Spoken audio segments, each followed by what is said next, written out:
Emotional blackmail by Susan Forward and Donna Frazier. Emotional blackmail सुनने में ही एक भयानक सा शब्द लगता है।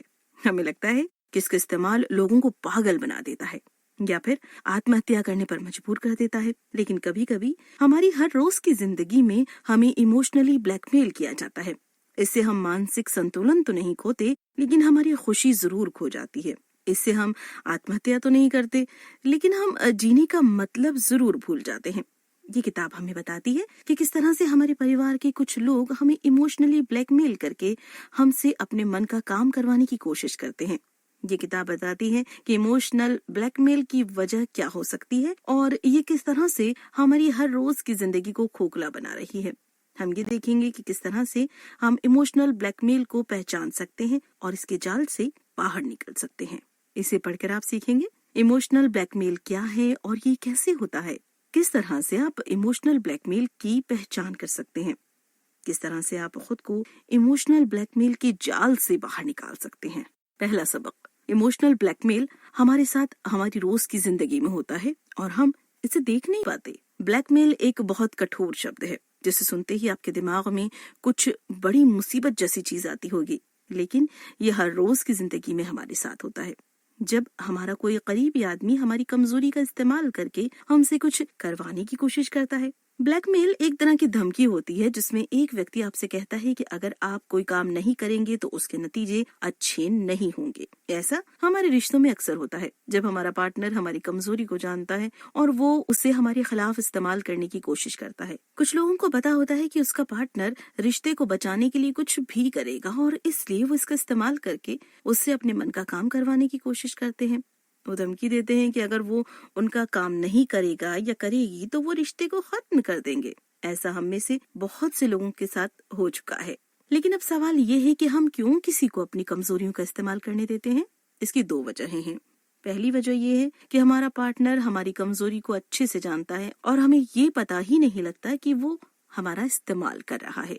एग्जाम्पल के लिए, अगर आपको ये लगता है कि आप दूसरों की मदद करने वाले व्यक्ति हैं और आपके पार्टनर को ये पता है, तो वो आपको लालची और स्वार्थी कहकर अपना काम निकलवा सकता है।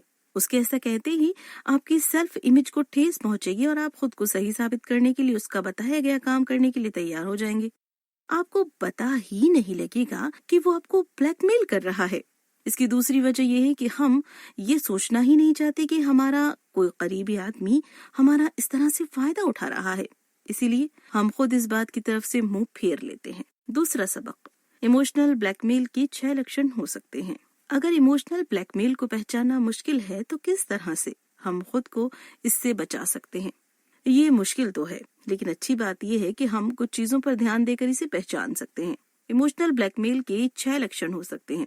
ख्वाहिश, विरोध, दबाव, धमकी, बात मनवाना और रिपीट करना। इसे अच्छे से समझने के लिए हम लेखक के क्लाइंट्स आरटी और एना का एग्जाम्पल लेते हैं।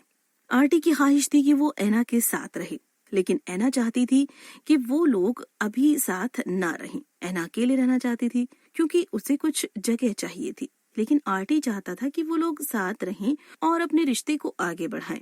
यहाँ पर आरटी की ख्वाहिश और एना के विरोध को खत्म करके उस ख्वाहिश को पूरा करने की कोशिश कर रहा है। इसके बाद आरटी ने एना पर प्रेशर डालकर उसे धमकी देना शुरू किया।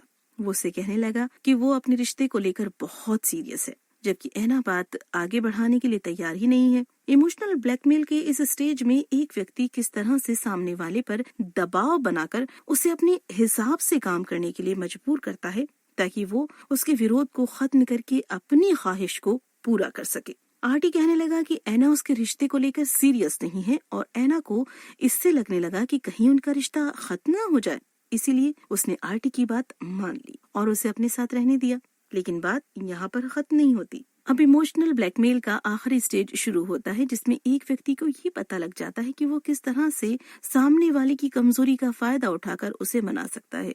ये पता लग जाने के बाद वो व्यक्ति इसका इस्तेमाल बार बार करता है। इस तरह से इमोशनल ब्लैकमेलिंग का एक साइकिल शुरू हो जाता है।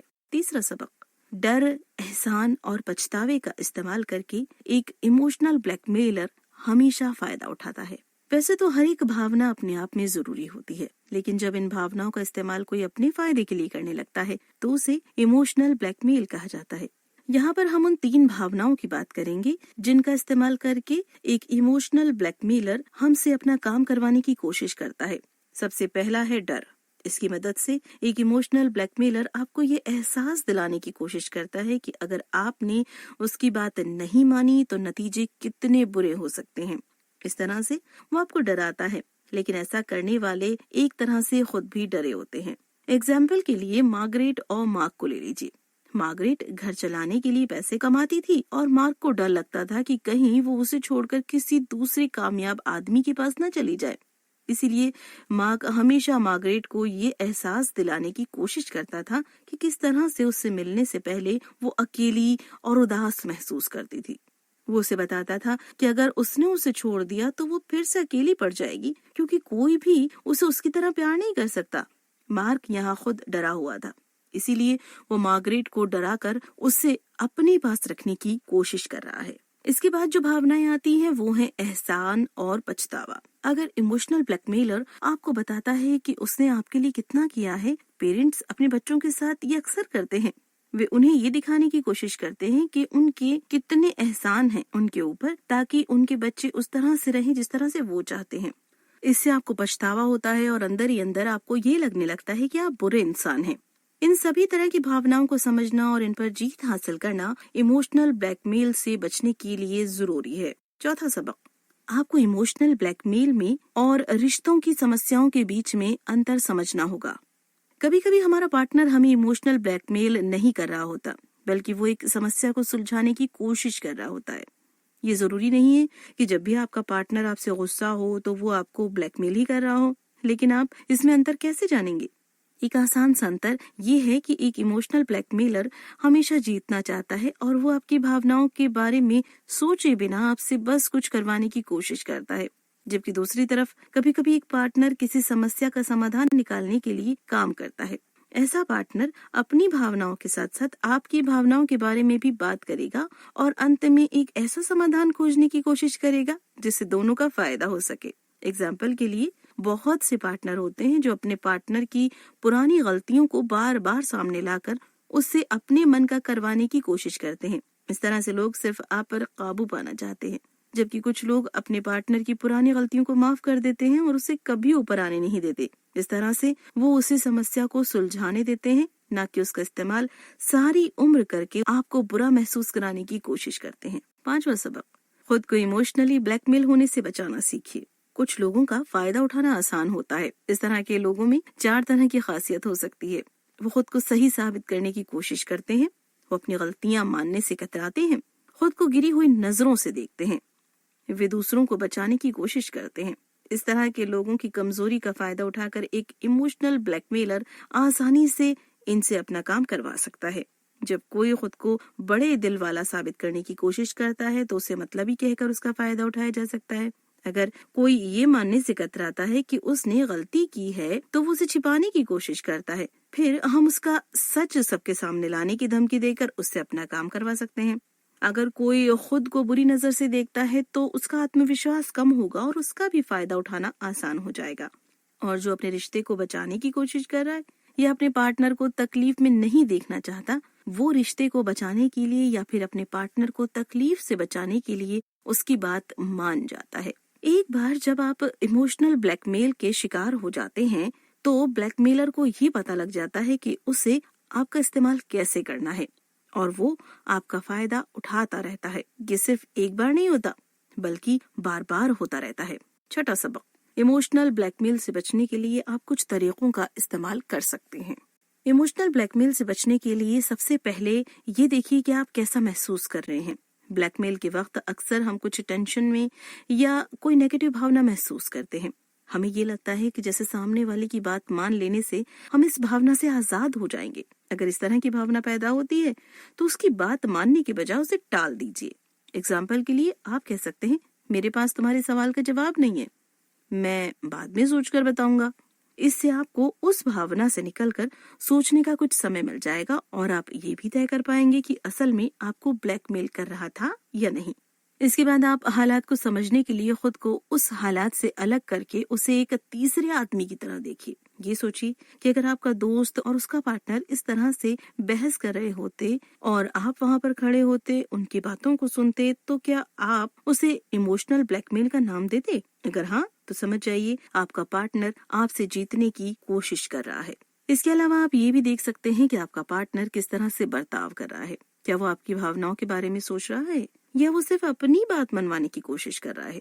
साथ ही ये भी देखिए कि वो आपको कैसा महसूस करा रहा है। क्या आपको ये लग रहा है कि आप बहुत मतलबी हो गए हैं और अपने पार्टनर के बारे में नहीं सोच रहे हैं? या आपको ये लग रहा है कि आप उसकी खुशी के लिए जिम्मेदार हैं और उसे आपकी जरूरत है? या फिर आपको ये लग रहा है कि अगर आप उसकी बात मान लेंगे तो वो आपको परेशान करना बंद कर देगा? इस तरह के ख्यालों का आना ही खतरे की निशानी है। फंसा हुआ, डरा हुआ या दबाव महसूस करना ही एक इमोशनल ब्लैकमेल की निशानी है। खुद को कुछ समय दीजिए और इससे निकलने के तरीके आपको खुद मिलने लगेंगे। आप उसी वक्त अपने पार्टनर की बात मत मानिए। 7वां सबक, अपनी सीमाओं को समझिए और उनके बारे में अपने पार्टनर से बात कीजिए।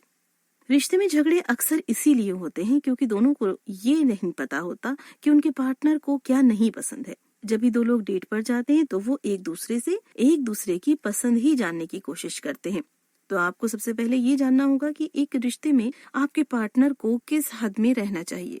अपने पार्टनर के एक्शन को समझिए और उन एक्शंस की वजह से आपने जो महसूस किया है उन्हें भी समझिए। इस तरह से आपको ये पता लगेगा कि उसके किस बर्ताव पर आपको बहुत बुरा लगा था। यही वो वक्त था जब आपके पार्टनर से हदें पार की थी। इसके बाद आपको ये पता लग जाएगा कि आपको किस बात का बुरा लगता है। इसके बारे में अपने पार्टनर से बात कीजिए। उसे ये बताइए कि आप आगे से इस तरह के बर्ताव को बर्दाश्त नहीं करेंगे। इस बात को शांति से कहिए। अपने पार्टनर की भावनाओं को भी समझिए और उससे कहिए कि आप समझ सकते हैं कि आपकी इन बातों से उसे तकलीफ हो रही है। उसे बताइए कि आगे से आप पछतावे में या डर में आकर कोई काम नहीं करेंगे। उसे बताइए कि उन्हें अपने रिश्तों को बेहतर बनाने के लिए काम करना होगा। अपनी बात को इस तरह से अपने पार्टनर के सामने रखिए जिससे उसे ये लगे कि आप उसके साथ बात कर रहे हैं, एक समस्या सुलझाने की कोशिश कर रहे हैं, ना कि उसके ऊपर इल्जाम लगा रहे हैं। इसके बाद भी अगर आपका पार्टनर रिश्ते को बेहतर बनाने के लिए काम करने के लिए तैयार नहीं है तो आपको उस रिश्ते को खत्म करने के बारे में सोचना चाहिए। अगर आप रिश्तों को बेहतर बनाने पर काम नहीं कर सकते तो उसे खत्म करने में ही सबकी भलाई होगी। इस तरह से आप खुद को इमोशनल ब्लैकमेल की जाल से बाहर निकाल सकते हैं। कुल मिलाकर इमोशनल ब्लैकमेल को पहचानना इतना मुश्किल इसलिए होता है क्योंकि कभी कभी हम खुद ये नहीं सोचना चाहते कि हमारा पार्टनर हमारा फायदा उठा रहा है। इससे निकलने के लिए सबसे पहले आपको ये जानना होगा कि आपकी हदें क्या हैं और उसके बारे में आपके पार्टनर से बात करनी होगी। आपको खुद को भावनाओं में बहकर फैसला लेने से रोकना होगा और अपने रिश्तों को बेहतर बनाने के लिए काम करना होगा। क्या करें? अपने अंदर की आवाज सुनिए। अगर आपको लगे कि आपका पार्टनर आपसे बहुत ही ज्यादा उम्मीदें कर रहा है तो आप इस ख्याल को अनदेखा मत कीजिए। इस भावना को महसूस कीजिए और इसके अंदर छिपे पछतावे को या डर को पहचानने की कोशिश कीजिए। अगर आपको खुद के लिए खड़ा होना है तो आपको ये जानना होगा कि आपको कौन सी चीज कमजोर बनाती है। एक बार आपको उसका पता लग जाए तो आप उससे लड़ सकते हैं।